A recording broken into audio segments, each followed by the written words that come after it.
Hey, everybody, on this episode of SAMP&CHANCE Boxing, we are going to go back in time and take a look at the card that happened this Saturday night in Verona, New York. Also, we're going to take a look at the press conference between Devin Haney, Ryan Garcia. What is going on with Ryan Garcia?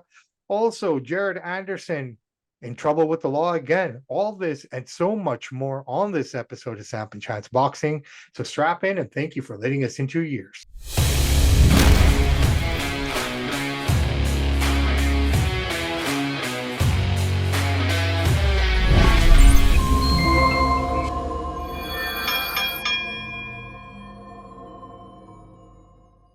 Hey, everybody, welcome back to this episode of SAMP&CHANCE Boxing. I'm your host, Bobby Sanson, joined, as always, my man with the master plan, Mr. Chance, Michael's Chance. How you doing today, buddy?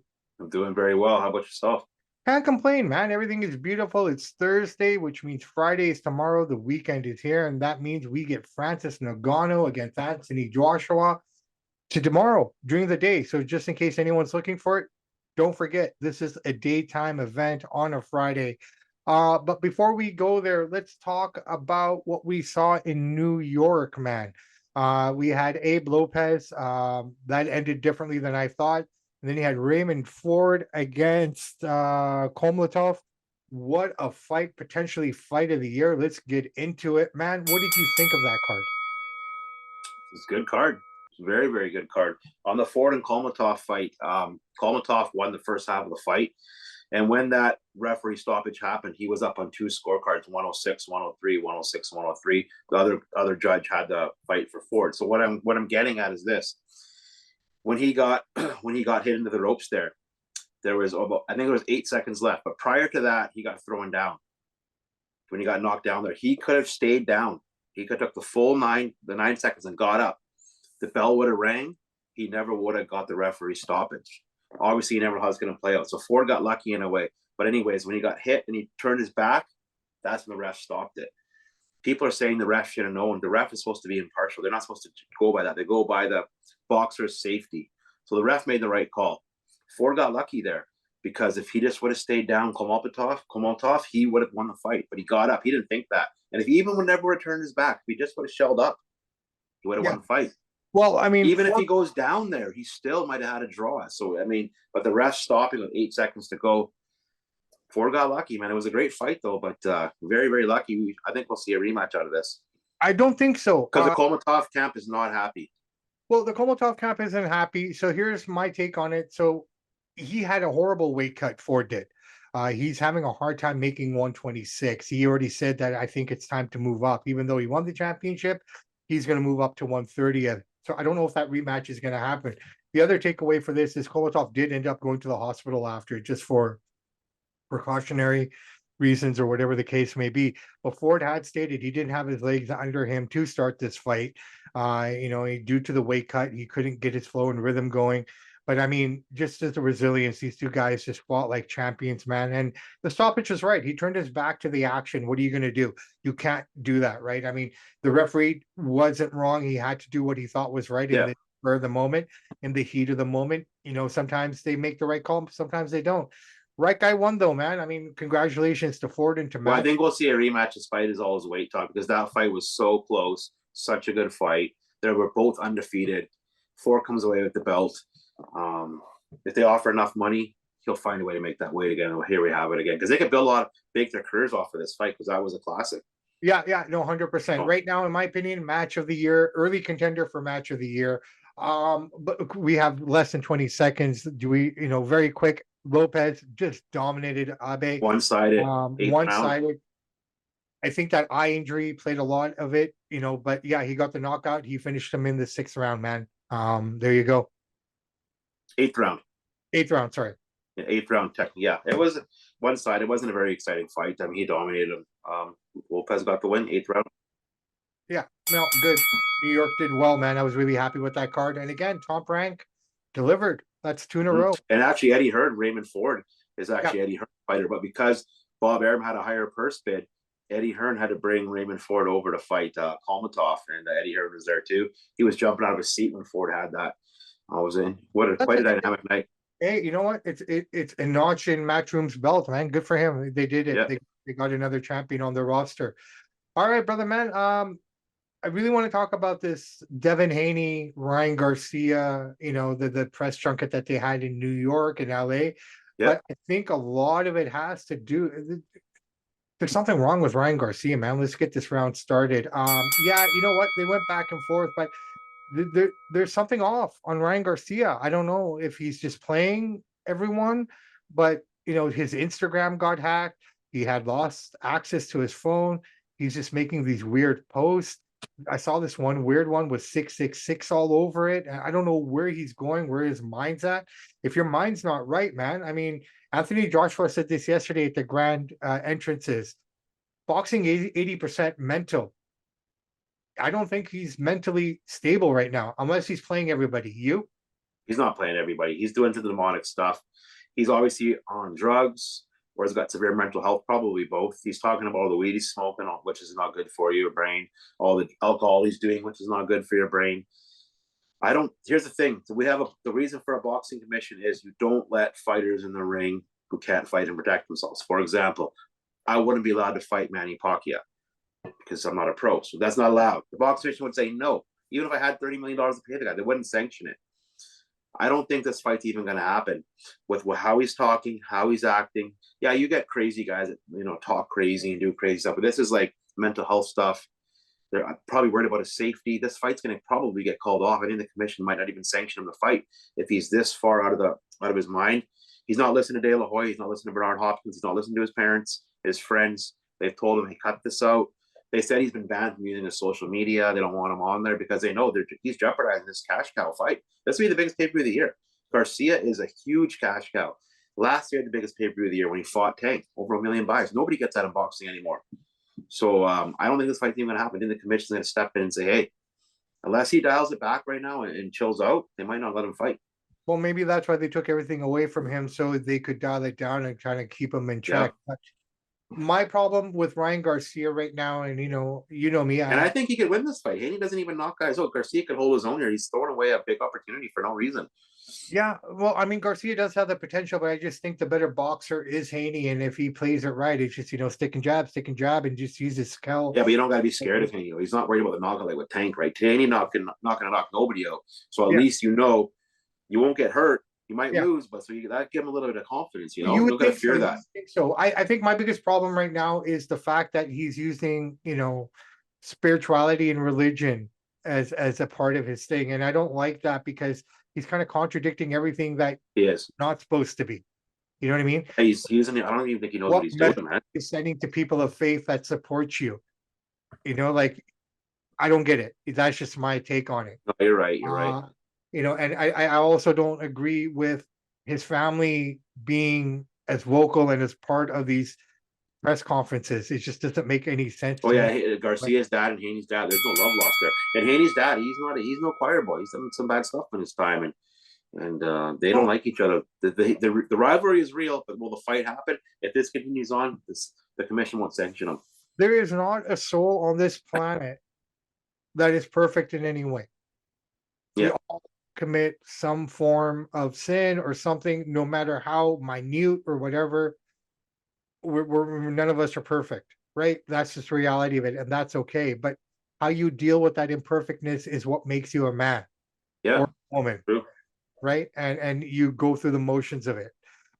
Life's not easy, man, for most of us. It is what it is.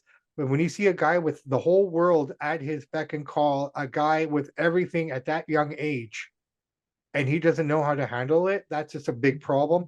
And the people around you, it's you would expect more from a De La Hoya. I don't think it's De La Hoya and Hopkins. He's not listening to them. No, not that way. In terms of corralling him in. I don't think you can. As soon as you put a mic on the guy, he just goes nuts. Yeah. It's hard. Got problems with that one, man. Okay. Yeah. Speaking of young blood and problems in boxing, I want to touch on Jared Anderson.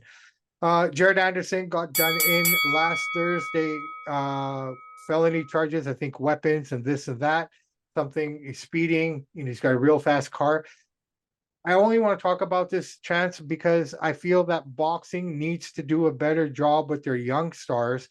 Boxing is just one of those sports. I mean, I hate to say it, but the reality of it is, and this is all factual. This is nothing against a community or a culture, but majority of guys who play basketball, majority of the guys who play football, majority of the guys who fight all come from impoverished, poverty, marginal backgrounds that this kind of money never exists. And all of a sudden, in the early ages, in their early 20s, all this money shows up and they don't know what to do. Jared Anderson, the great next hope for the heavyweights in America, is really killing everything here for himself by this. Our man, Mr. Bradley, even said when he went and bought that car, I saw that and said, oh, there's going to be problems here. Can boxing do anything, or is this a promoter's job to corral them in and teach them how to manage themselves? Nobody can do anything at the end of the day. Bob Arum gives all these guys the grandpa advice. He's an old man. He's got wisdom. The thing is, you could tell these guys like De La Hoya does, like Bob Arum does, they don't listen. They're so young. They have so much money. They have such egos. They feel unstoppable. And Bob could say, don't drink and drive. Don't put guns in your car. But when they go home at night, you can't control what these guys are going to do. He's going to learn a hard lesson here. Like he could have been he still will be, but this is going to knock him down a bit. And I don't know why he's driving like that, why he's acting like that. But when you give these guys so much money at such a young age and they've never had anything, like you said, they go crazy. And it doesn't matter what Bob or De La Hoya or Eddie Hearn says. You're going to be an idiot. You're going to be an idiot. Well, I know NFL's kind of learned from it, and they have things in place for the rookies to come in. They learn how to manage their money. They learn how to manage this and that. I don't know if the NBA does that per se, but I think they do to a certain. But you still, at the end of the day, they can't control these guys. Still can do whatever they want, right? Yeah, and it's just unfortunate because this guy's supposed to fight on the 13th. I don't know if that fight's going to happen now, what the story is there, but it's disheartening because you want to see these guys be successful. And then if you're a casual fan and you don't have a lot going in terms of the financial success these guys have, you look at it and go, I work hard and I'm trying. Yet these guys who get everything are messing it all up. Yeah, people don't feel bad for them. Like, you're being an idiot. So too bad for you, right? But you also it also makes you want to turn away from the sport. Mm-hmm. Yeah. No, I don't know what he's thinking. Like, he seems like a nice kid. Maybe he had a few drinks in him and just smoking some weed, probably, and getting crazy. I think they really need to, like, with all the issues that are happening in boxing. I mean, as great as the boxing is, there's so many issues in the back that we're constantly dealing with. And this is just another one that I really feel they need to prioritize a bit more, what they're doing with other things. Yeah, you can teach these guys all they want, but when they go home at night, if they won't listen, there's nothing you can do. Anyways, all right. Well, hey, you know what? It's time to move on, man. Let's get our passports. We're off to Riyadh again. Big card coming up this Friday, guys. So tomorrow on the West Coast, I believe it starts at like 10 and 11 in the morning. So lunchtime for you guys out east. We have finally, here we go, Francis Nagano, Anthony Joshua. These guys are going to go for it. And we also have Zhang against Parker on the undercard. Your thoughts on this card, man, overall? It's too bad it's on Friday during the day. That's going to hurt it in North America. Also, a lot of people won't see that. But it is on DAZN, so you can order it and watch it later anytime you want. So that'll hurt it a little bit. Pretty good card. I mean, the top two fights are good. We'll get into the Zhang and Parker fight. Zhang is the favorite. He is 40. Parker's 32. So there's a little bit of an age difference here. But Parker at 32 is probably like a 40-year-old man. He's been in a lot of wars. He's fought better competition than Zhang has. Parker just beat Wilder, who everybody thought was going to knock his block off. Joe Parker ruined the fight we would be seeing today. If Joe Parker didn't win, would be Joshua Wilder. Yeah. But Parker took that fight out. Zhang southpaw, he hits hard and stuff, but I think Parker, because he's got all that confidence of beating Wilder, that heavy puncher, he's not scared of Zhang. If he never would have fought Wilder, I'd be like, Zhang's going to take his head up. But now that I've seen that he can manage that, he's a better boxer. Zhang's got the power. Yeah. I think Parker's going to win a decision. I think Parker has to be smart. I think he needs to go back and see what Joy Joyce did against him in those two fights and what not to do against Zhang. Zhang's the boogeyman. I mean, of the division right now, I would give him that title. He has that power. He just comes out of nowhere. But yeah, I think confidence is just gonna. I think the confidence is just gonna be amazing for him. And I also feel that based on what you said, it just knowing what to do. And he's not scared now. He knows he can take the big fight. So I think that's going to be the match there. All right, let's get into the main event. Even Eddie Hearns is nervous about this one, man. Take nothing away from Nagano, but I'll be honest, I don't think Nagano fought the right Tyson Fury, which made him look good. I know that Nagano's always wanted to be a boxer. He never wanted to be an MMA guy. He went MMA in order to get into boxing to get to that level. Is it warranted that he gets a title shot if he wins? Absolutely. If you just almost beat the number one heavyweight in the world, then you beat a top 5 heavyweight in the world, of course he deserves it. And another thing, he brings the money. This is a big fight. He's getting paid a lot. Here's the thing. Everybody is saying Joshua's going to school him. Joshua's going to school him. No way. I have Nagano winning this. I actually think Nagano's going to knock him. I think it's going to be a TKO for Nagano, 7th, 8th round here. We know Joshua has lost 3 times. He's lost twice to Usyk and he lost to Ruiz, right? Nagano, we know he's not scared to be hit by Joshua. He went there with Fury. He just tapped Fury like this. A slight little hook. Fury went down. Fury gets up. Joshua won't get up. Well, so yes, Joshua's got more technical skill. Yeah. But Nagano's one of the hardest punchers of all time registered. And I got Nagano. I'm actually betting this fight. He's a 3-1 underdog. I'm betting Nagano to win. And I'm also thinking he's going to stop him in the late rounds. Once Joshua feels that pressure and gets those heavy hands on him, he's going to be in big trouble. Remember, Joshua dodged Wilder for a long time until he realized he's a shell of himself when Fury beat the crap out of him those 3 times. Then he wanted him. He didn't want him before that. He's bitten off more than he can chew. Long story short, I got Nagano. 7th round, he puts Joshua down. I hope he does. I'm cheering for Nagano. Okay. And I'm going to go the other way. I'm not going against Nagano. I mean, I love his story. I love, he is a true testament of hard work and dedication and perseverance. His life story, it is what it is. I get it. But to overcome all those obstacles and do it the right way, good for him. But that being said, I think we have enough on Nagano now to know what he fights like. Has he improved or is he going to be the same? Like how much can he improve in 2.5 months? Nagano is so much bigger than Joshua. He's got so much more muscle mass. This is the way, that punch is always going to be there. But I think Joshua, if he's mentally ready, just if he boxes him properly, I think Joshua can win this fight by decision. I think Joshua, we've seen him before in Usyk. We've seen him with Ruiz. He gets nervous. He gets timid. He's not. We don't know what Joshua's going to show up here. We just think his last fight he won. We think, oh my God, old Joshua doesn't want to fight. I don't know. I see more from. I still think Nagano. I still think he's scared of Nagano. I think he's going to go down. Who knows? I could be wrong. We're going to find out. It's going to be a great fight either way. You say knockout. I say Joshua by decision. I think Joshua's going to fight. I think Joshua's going to work behind his jab. I think Joshua will use his footwork more, and I think you're going to get a different fight than you saw against him and Fury because Fury. Oh yeah, but here's the thing: people don't realize. Everybody's like, "Oh, we got a tape on Nagano." Nagano's a smart. The guy was a former UFC champion. He knows how to change up his game plan. He's very smart. He works hard, so he's not going to fight the same way he fought against Fury because Joshua's smaller. And if he wins this fight, which I think he will, he's going to go down as one of the greatest combat sports athletes of all time here. This is huge for him, and he wants it back. I have no problem. Like if Joshua wins, great. If that's the way I'm looking at it.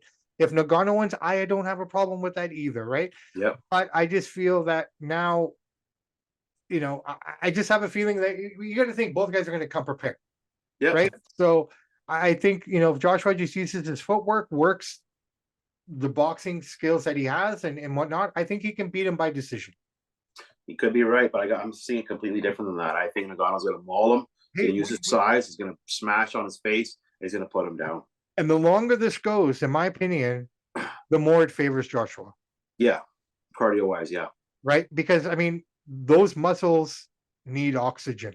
Yeah, and that's why Nagano's going to bring it quick and bring it fast. Well, let's see what they do, man. And, I'm sure they're all kind of, figuring and all. If Nagano wins, Fury is going to dog Joshua, call him all kinds of names. You couldn't beat him, I beat him. I guess it's going to build into that story too. A lot of play here, and that's horrible if he does that because, in my opinion, he didn't beat Nagano. But technically, on the record, he did though. No, I get it, but if you look at the fight itself, the record. But especially if Nagano stops Joshua, Nagano couldn't stop Fury, so Joshua got to be careful here, man. 100% he has to be careful, and I think he's prepared for that, right? But then again, it's boxing; anything can happen, right? That's why we watch it. So you got Joshua decision. I got Nagano 7th round, putting him down. Yeah, that's the way I kind of see it playing out. I think you're going to see a very smart, technical Joshua come out. He'll try that, but when you get in those heavy hands, the hardest puncher of all time on your face, then game plan's out the window and you panic. I think there's going to be a lot of crowding. Once you kind of get inside, we'll probably see a lot of crowding. We'll see a lot of clinches initiated from Joshua, so he can break away from that to stay away from that hand. But let's see how it plays out, man. I mean, this is why we love boxing, and this is why we watch it. All right, very quickly, my friend, we're on a time crunch here a little bit. Do you have anything on this day in boxing history and Canadian boxing? I do. This week in boxing history, Canelo Alvarez won his first WBC junior weight title, 12-round decision over Matthew Hatton, 2011. 13 years ago, he won his first title. Now, this is nothing in boxing history that happened this week, but I want to point out one of Canada's best trainer, and he's one of Usyk's trainers too, not his main trainer, from Canada, from Montreal, Russ Amber. Yeah. He trained a lot of fighters, but the one thing that people don't realize, Russ Amber also started, which is why I'm bringing this up, one of the most successful boxing, like Everlast, like one of the most successful boxing gear companies is called Rival Boxing. And they got a warehouse in Las Vegas, Los Angeles, and Montreal. And he started that in 2003, so 21 years ago. I think he's like top 3 or 4 Rival Boxing gear. I see it all the time in the boxing gyms. And he created that. And so I got to give the guy credit. So famous cut man for David Lemieux, Lomachenko, seeing him everywhere. He's one of Usyk's main trainers now. He used to have a show on TSN back in the day, boxing show. I've met him a few times when he comes to fights in Richmond. He's a nice guy. We should try to get him on the show. Canadian legend. Yeah, we should try Rival Boxing. A lot of people don't know he created that, but he did in 2003. Very cool. And he told me that in 2008 or 9 when I went to the Ishii Smith fight. He told me that. So you heard of Rival Boxing gear? I said, yeah. He goes, I created that. That's how I found out. Dude, we should try to work on getting him on. I've messaged him many times. Yeah. Awesome. Let's just keep at it, man. There All right, it is. so here we are. We are just hours now, maybe less than 24 hours away from the start of this mega card. We didn't give our prediction for Joyce and Parker, man, or did we? Yeah, I did. Parker decision. Yeah, Parker decision. Same here. What I got. You say Nagano in 7, and I say Joshua in as a decision. Yep. All right, guys and gals, that's it for the boxing show. Guys, it is the weekend, and I'd be remiss if I didn't say it once again. Please go out, have fun, do whatever it is that you like to do, but please be safe. Do it the right way. And just get home to your families and loved ones. And most importantly, we just want you back here for Tuesday and Thursday next week to hear these shows as well. Yeah. So again, do not listen to the doubters. Believe in yourself. Work hard. The only way we're ever going to be successful is hard work. Never forget that. Nothing is free. Nothing is easy. If you want it, put the time in. Absolutely. On that note, I'm Bobby Sampson. He's Mr. Chance Michaels. And in the words of the great AC/DC, those that download, like, and subscribe to the podcast, we salute you. We do salute you, everybody. Please be safe and have a great weekend. Samp and Chance are out.